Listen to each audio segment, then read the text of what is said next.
question come up a lot where people will say, why can't I put something that I already have, like my web series? Why can't I have my web series in a film festival? Why can't I submit it? And hello, Andrew. And the reason that you can't do that is most of these festivals, a lot of these festivals have distributors that come to them who are looking for original content.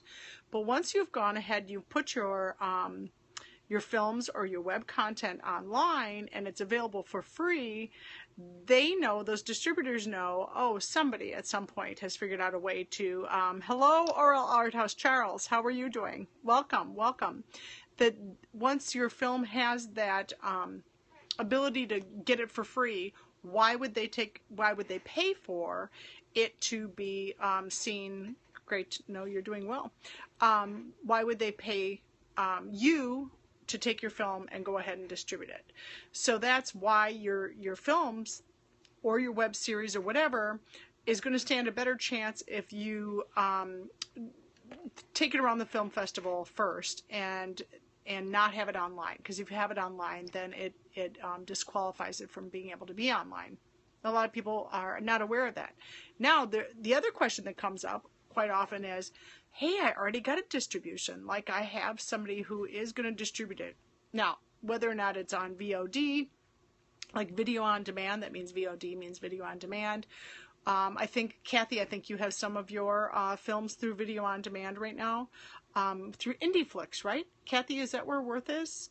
To maybe just tell people where your one film is online, where you can download it. And some film festivals, all you have to do is read, if like you're on Without a Box or if you're on Film Freeway, read the fine print at the bottom, because in the fine print at the bottom it will tell you whether or not you can already have a distribution, if they're okay with that, or whether or not the films may not already have a distribution.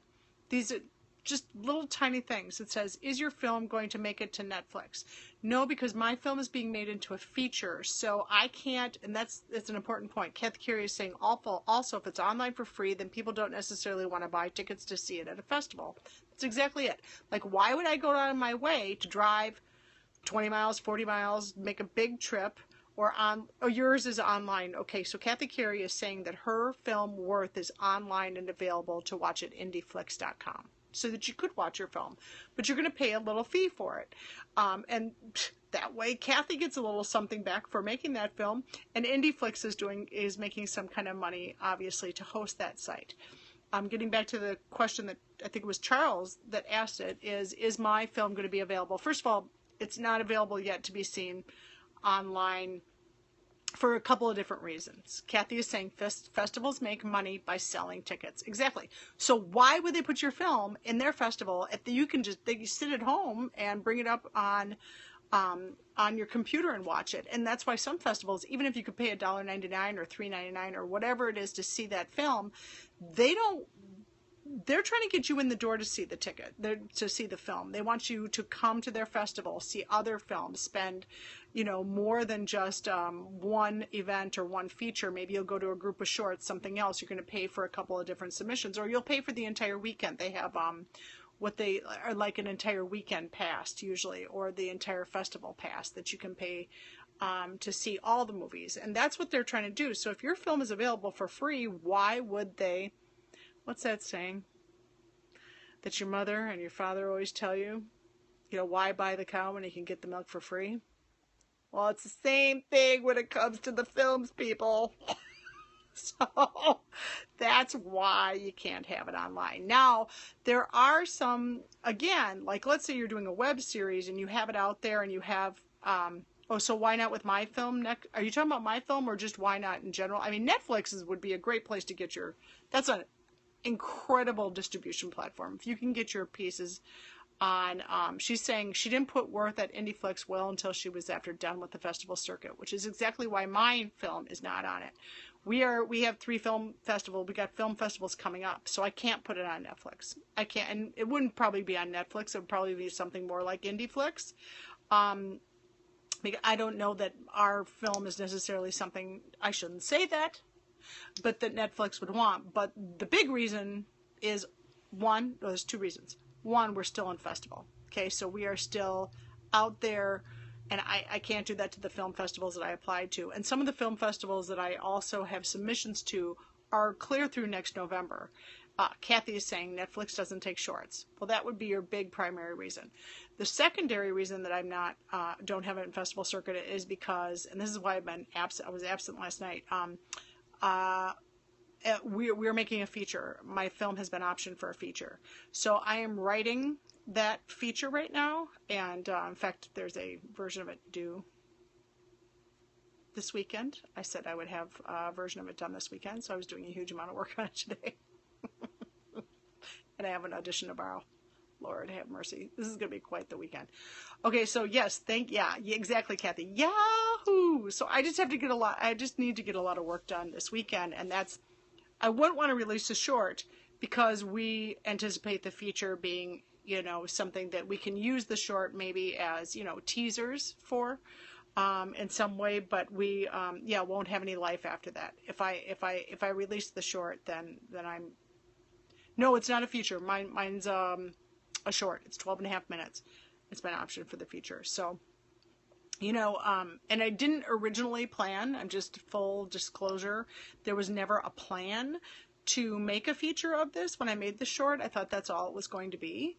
And everybody just kept asking, everybody that saw it, is this going to be a television series? Is this going to continue? I want to know more. I want to know more. And I was just like, oh, that's nice. Leave them wanting more. And then Kathy, no, I am not going to have, like Kathy's saying, no, you are not going to have a life this weekend. No, I am not. I just have my lines memorized for tomorrow. Praying for the best. And after I get off here tonight, I'm going to go back to writing because I'm kind of on a roll. How can we find you on IMDb? My name at Rosalie Tenseth here is my name. So if you just look up Rosalie and Tenseth, which is spelled crazy, Tenseth. I wonder if I have something that says it on it. Then if you're following me here, just hit click and you'll see my name, Rosalie Tenseth, and you can follow me on IMDb there, or follow me on Twitter. Follow the Twitter handle as well. I keep abreast of that, and my movie's name is Failure Groupies. This current film that I'm working on is called Failure Groupies, but I have another 2 pieces of content ready to shoot. I just haven't had the time to shoot it. I just have to book my I have to book my location on that other shoot. We're going to do some live content on Periscope. I'm really excited about it. So, and these 2 scripts are ready to go. I just have to get my location booked, and then we're off. Oh, thank you for saying the film trailer looked good. Thank you so much. I appreciate it. So that's what I'm up to. But are there any more questions? I also said the distributor, I was going to answer just two kind of short things tonight so I can get back to writing.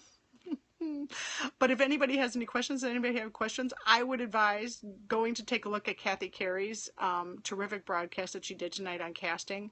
As an actor, I can testify I got over 3/4 of the bugs in my audition process by being a producer. And I started first, you're welcome, Kathy, well deserved. I first began being on the other, so you're using Celtics, Kim? I'm using Final Draft. I had a producer tell me they couldn't use Celtics. They weren't use Celtics. I had to go to Final Draft. I loved Celtics. I had no problem with it. I had Final Draft when I had, when I was on a PC before, and then I switched over to Mac, so obviously it wasn't able to be used. Then I was using Celtics for free, and we actually used that for the short, but I've had to move everything over to Final Cut. I'm on Final Draft, Final Draft, not Final Cut, but I'm using Final Cut too, just to edit my own projects that I do at home. Yes, Celtics is free. Absolutely. There's something that these guys work with that the reason they want the I can't explain it. I'll find out the particulars. That'll be one of the questions, why they prefer Final Draft over Celtics. Part of it was a sharing, and I think at the time that I was using Celtics, somebody said, Kathy, Final Draft is the best. It just has the most options on it, and when it comes to sharing the scripts back and forth and the different notes that you can make between each other and keep those distinguished, it's very important. Yes, everybody who's really, I just had somebody say, if you're making films for real, you better be using Final Draft. So, Random side. I just got Final Draft Tagger. What is that? I don't even know what that is. I would love to know what that is. Tagger. What does it mean? Tagger. All the pros use Tagger? Yeah, all the pros use Final Draft. That's what I'm using. She said, I'm surprised that's not a built-in feature. What do you mean by tagger? It's not a built-in feature. I'm so confused. But if you explain it to me, I will gladly explain it to other people. So one of the things, so what I was saying, and I'm really rambling and a little bit odd tonight because I haven't had a lot of sleep, but I think that when I started producing, being on the producer's side of the table, for theater to begin with, that was the first thing. Tagger, don't know Tagger. I don't know Tagger either. But I'll look it up. Oh, it's to tag your props, costumes, etc. for exporting into scheduling. Wasn't that always on Final Draft? I thought that was always on Final Draft. I always had that option.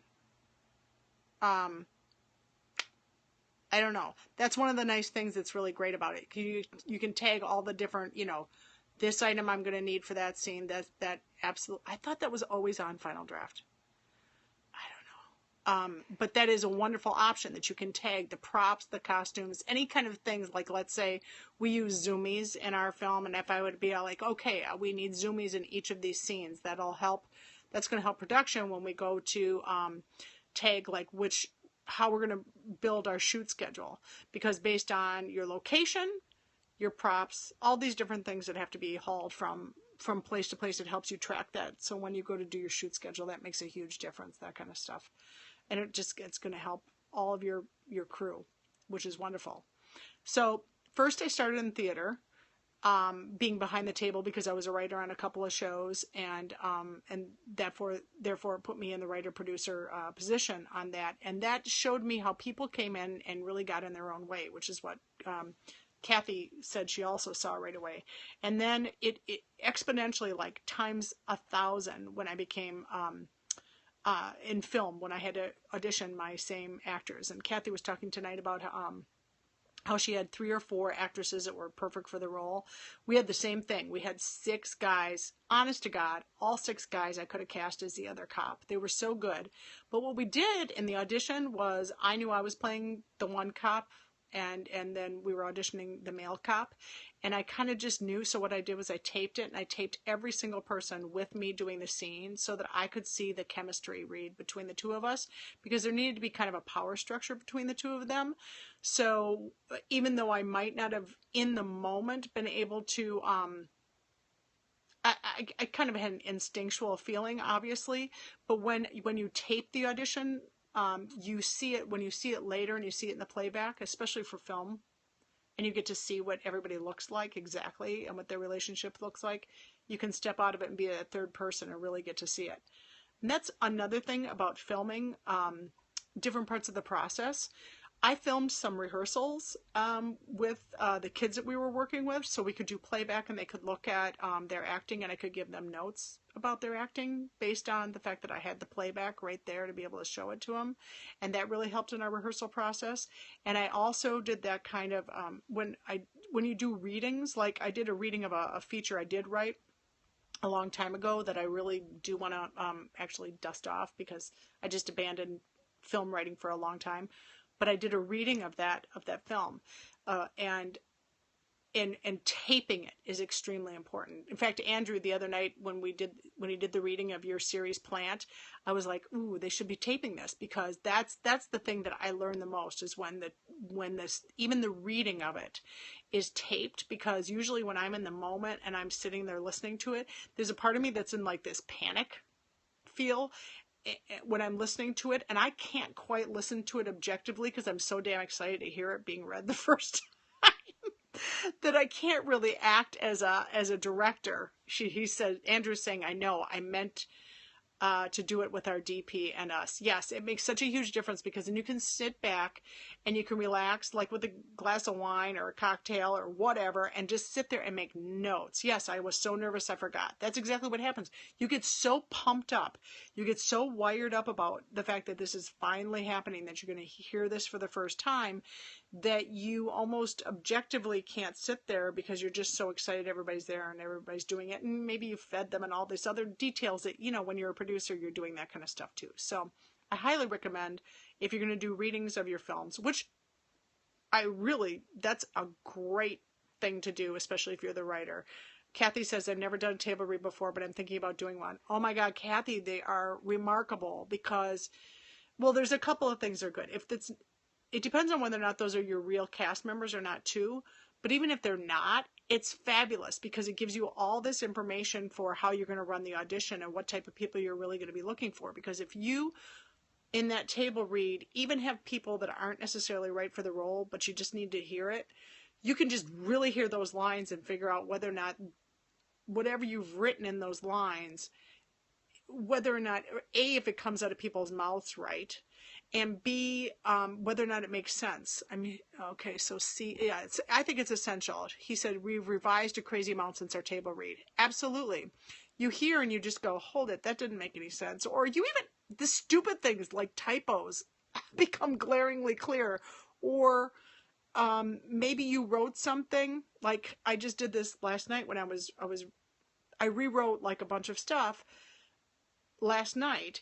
And then when I looked at it again this morning, I realized I hadn't taken out the chunk that was the first part. You know, so you have to go through and you find glitches like that when you go to do that reading. Kathy says, I usually cast pretty big names, so they would never do a table read. Yeah, but you don't have to have the table read be done by those big names. You can just get together a bunch of friends. You're not guaranteeing them, casting in the film. Yeah, exactly. But if you get together a bunch of friends and just read it, because this last film had a ton of kids in it. When I go to do a reading of it, which I will do, I probably will not use kids in it just because it's more difficult to get kids together, to have the hours, the whole thing. I will probably just cast adults in those roles just because I want to hear it. I want to hear the text. I want to hear whether or not in my mind, because the way I write dialogue, it's extremely conversational.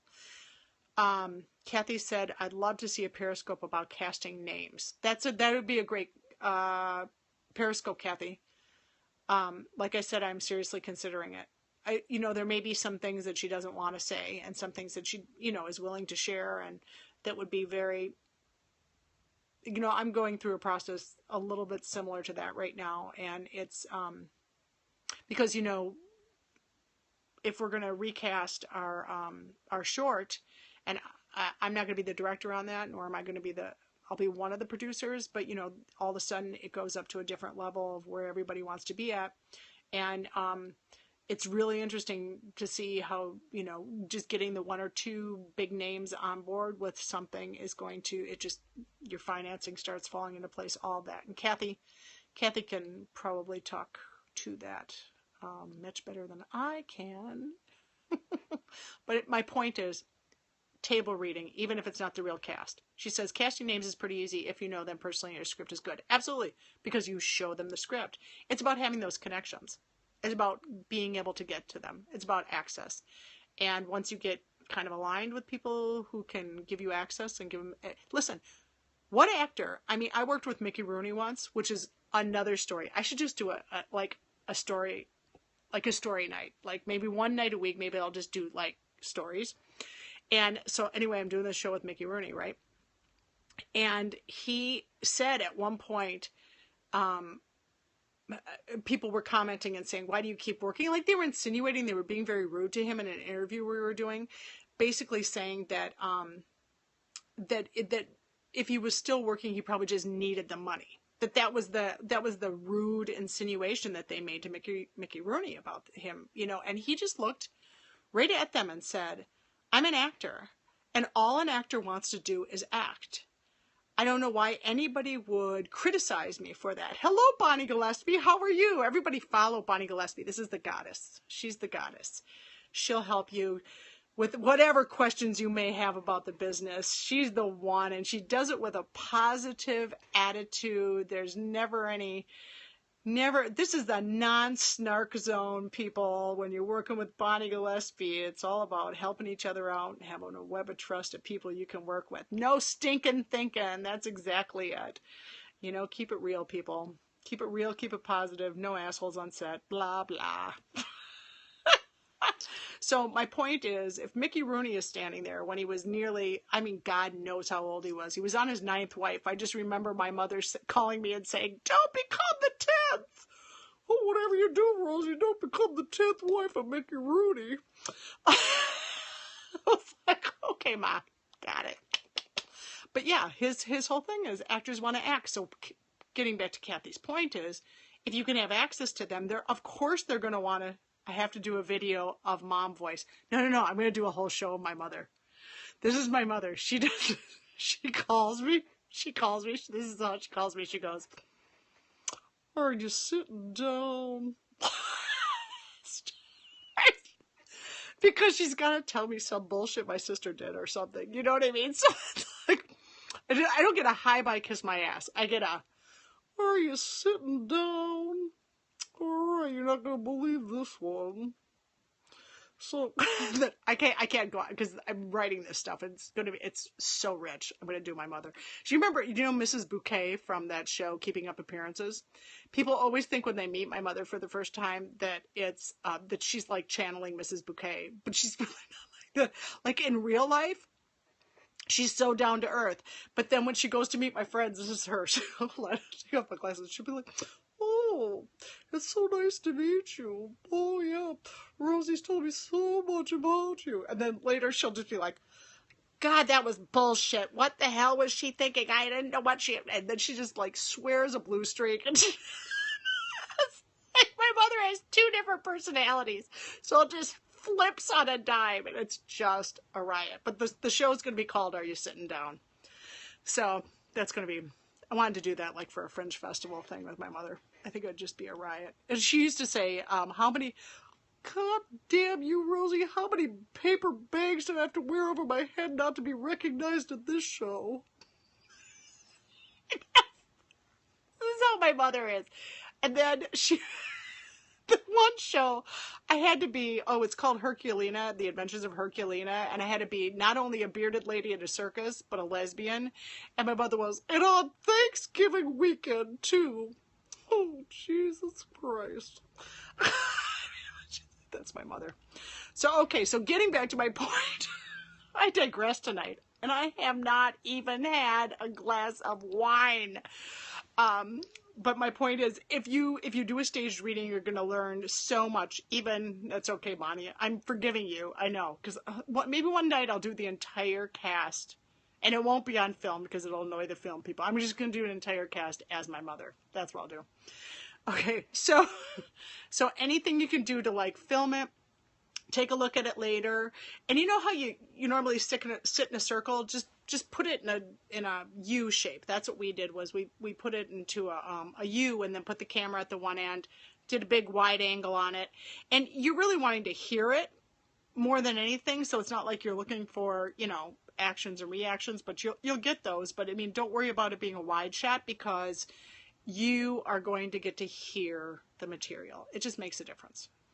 It makes a difference. And that's really, unless there's any questions tonight, I think that's all I had to say. I really appreciate, you know what? I think I see that there's 7 people in the room. That's my lucky number. I was married on 7707. So I'm feeling good about this, people. I'm glad that you guys tuned in. And I hope I'll see you again. I did a Greek festival. I was at a Greek festival tonight. Oh my God, the food was so good. And that's right, 777, baby. It's my lucky numbers. Those are my lucky numbers. 7 hearts, too. Yes, that's right. So if you want to see some Greek dancing, you can watch that episode. We eat at the Greek festival all weekend. We literally, tomorrow, we'll probably do 2 meals because I'm going to be writing and I'm going to send my husband to go get the meal and bring it back to me while I finish my writing. How's that sound? I love Greek food. It's really good. Okay, guys, it's great seeing you. I hope you have a rest of the wonderful Friday night. Deadline, baby. I'm on it. I mean, you know what it's like? My poor husband. I know exactly what you're going through, Bonnie, when you said that your husband was, you're feeling like a neglected wife there with your husband being on a deadline. I know it's sad. I feel bad for Tom, too. I really do. Yeah, script widow. That's exactly it. Script widows. It stinks.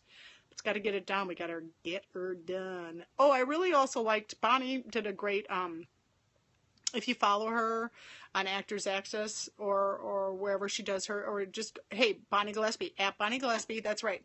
But she did, you Twittered it, right, Bonnie, today, your whole thing about the business and that you're supposed to be excited and you're supposed to be up and you're supposed to have all your energy ready for these auditions, and then you're supposed to walk away and care less about it. The dichotomy required. That was really That was a really, really great thing to read. It was wonderful. And I have to tell you that since let me tell you why I loved it. I loved it because I've gotten to this point. It's at iTunes and Actors Access for anybody that wants to watch it. And the reason I loved it so much was because since I've been I used to produce some theater and I used to write for theater. But now that I'm back to doing it in film and television in terms of writing and producing and doing it on my own, truly what has happened is I don't have all this attachment to any auditions I go to as an actor anymore, because you always know as an actor that it is, it's out of your control, completely out of your control. You have no idea what they're really looking for. You have no idea what that chemistry is going to be. Like I said, I could have cast 6 other cops. I could have done it. Same with Kathy. She gets it. But the truth of the matter is, somebody's either going to feel you for that role, not just feel you. So you can't take this personally. Feel you in that role just right. You are either bullseyed for that role and they are feeling that that's the person that they want to cast in this, or they're not. That's it. So since you have no control, all you can go in there and do is do good work. Like, you just have to go in there and do good work. And eventually it's going to pay off. That happened with this. I just got cast in I Love You, But I Lied, which we shot, which you can see on Lifetime Movie Channel now. And I went in for one role. And I didn't get that. They called me back and I didn't get it, but I got an email. I mean, a personal email from the casting director saying how much she loved me, how much they loved me, that they were going to consider me for the rest of the season. This just wasn't the right role. Okay? You know how you usually just go, thank you so much. Right. I'll never hear from these people again. Sure enough, like 2 months later, they called me up and then just offered me a role because they needed to, and it was a small role, but I was happy to do it because it was improvisation. That show is done with improvisation with actors, and I was just thrilled to do it because they are the nicest team alive. It was Michael Seldage and Brett Goldstein casting it, and they are the nicest people alive. It's a great team and a great atmosphere, and I just went in there and I did my thing before. I wasn't right for what they cast a black woman, like a tall, thin, beautiful black woman. This, I don't know. Not happening for that role. But yes, when they said they went another way, they really truly meant they went another way, as opposed to, we're going to blow her off nicely. They really actually did go another way. And then I came in later and played a doctor, which, let's just face it, I think I have the doctor look or something. I don't know why, I should be working in the psych ward. Kathy Carey said I've had that happen. And it happens to me all the time. So, but my point is being less stressed out, because I know this has nothing to do, at the end of the day, however they cast it, has nothing to do with me, unless I didn't go in there having my lines memorized. I didn't go in there completely dressed wrong, or the wrong look or the wrong vibe for the role, and I did that to myself. Then there's nothing else I can do other than go in there and do the good work, and I'm a writer or I'm not right for it, and that's it. And producing your own work and being the one on the other side of the table is trial by fire to get that through your head, so that you go in and I once had a casting director say to me, I always love having you in the room, Rosalie, because I know you got someplace better to be than here. And that was crazy to me. I was like, oh, she doesn't think I blew her off, does she? No, she was just saying, you're not coming in here caring. Right? Well, it was a great comment, right, Bonnie? Because that really registered with me, that my life and death and my whole, energy for the day was not about that one moment in the room, that I had someplace better to go. Well, by that time also, by the way, I was, married with a kid, and I have another life besides just this. Yes, life is bigger than that audition. And like, I know I'm either going to get cast or I'm not going to cast because of so many reasons that I can't control. Now, the one thing I can control is how well I put in the time and effort to get there. That's the thing that I can control. Beyond that, and my training is already there. I can keep honing that. I'm going to a workshop tomorrow, You know, I keep honing that, and beyond that, there's nothing else I can do. So I think that if you are really stressed out about auditions, see if there's anything you can do to get on somebody. If it's not going to be your own project that you are producing for yourself because you're not ready yet, get on somebody else's. Like, get on one of our sets and, you know, ask to be in the room, be an audition, a helper or whatever. And you'll get to see the other side of the table. It's invaluable. If you can get to be a reader, in one of the casting director's offices, a lot of them don't use it, but some of them do. That's the other, you're going to see it too that way. You're going to see it. But somehow, when you're the one making the decision about who's going to be in the role, you really start to understand it. You just realize there's so many brilliant actors out there. There's so many brilliant actors. They're so good.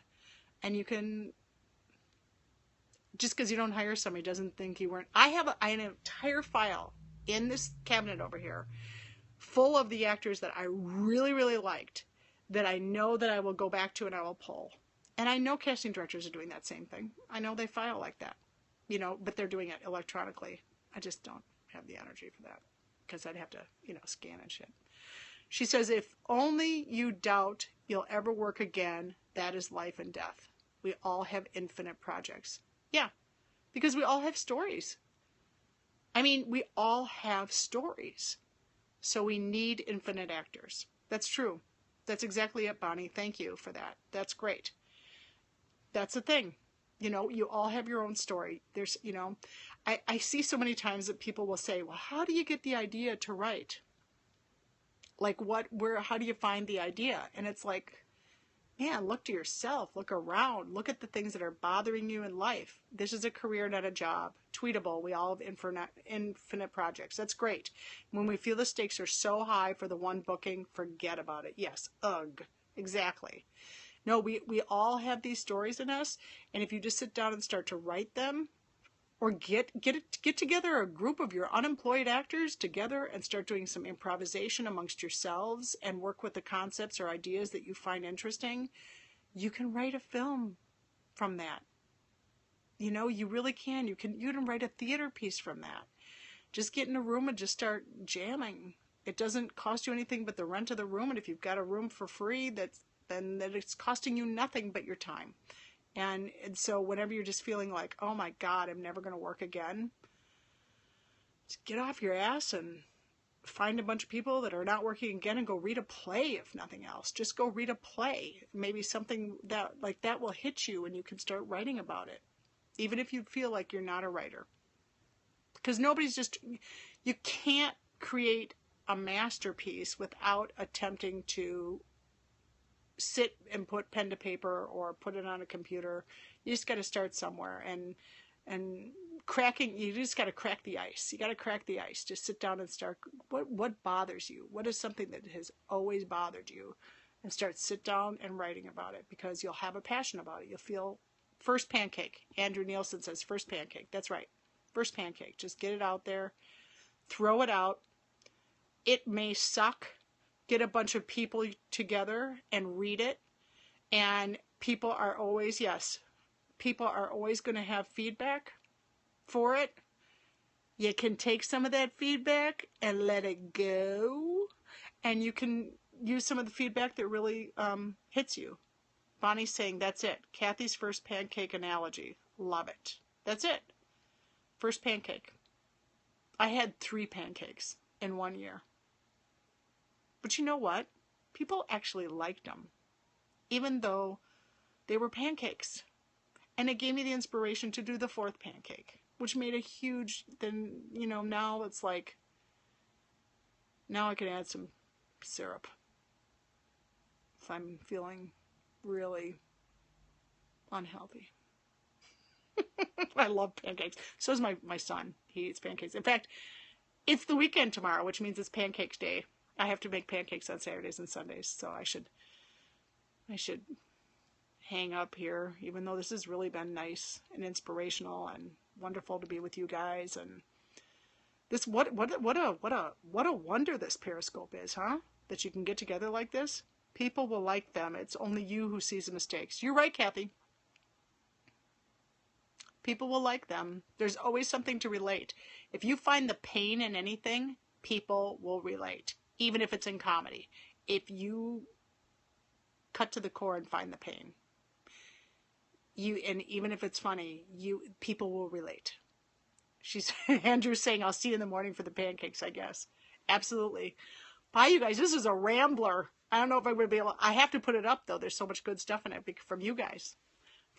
So thanks for joining me tonight. Everybody have a great night. Bye-bye.